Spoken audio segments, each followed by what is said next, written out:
கடவுளுடன் காலை வணக்கம். புனித யோவான் எழுதிய நற்செய்தி 6ஆம் அதிகாரம் 52 முதல் 59 வரை உள்ள இறை வார்த்தைகள்.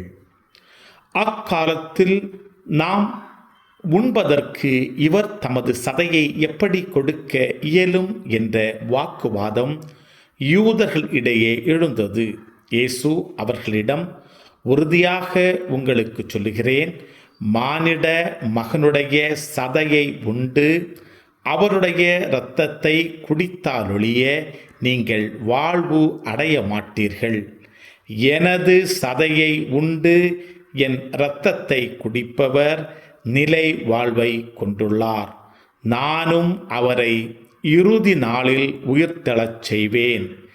எனது சதை உண்மையான உணவு, எனது இரத்தம் உண்மையான பானம்.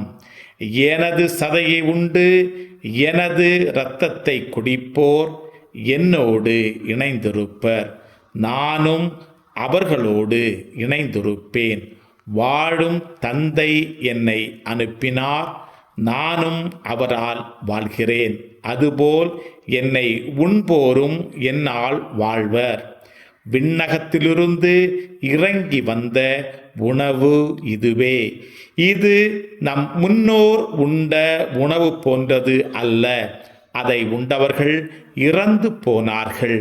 இவ்வுணவை உண்போர் என்றும் வாழ்வர். இயேசு கப்பர்நகாமில் உள்ள தொழுகை கூடத்தில் இவ்வாறு கற்பித்தார். கிறிஸ்துவின் நற்செய்தி. இந்த நாள் இனிய நாளாக அமைய வாழ்த்துக்கள். பல பல பல புதுமைகள், பெருமைகள், இனிமைகள் இறங்கிய நல்ல நாள், ஒரு நல்ல நாள், நம் தேவன் தந்த நாள். இது நல்ல நாள், ஒரு நல்ல நாள், நம் தேவன்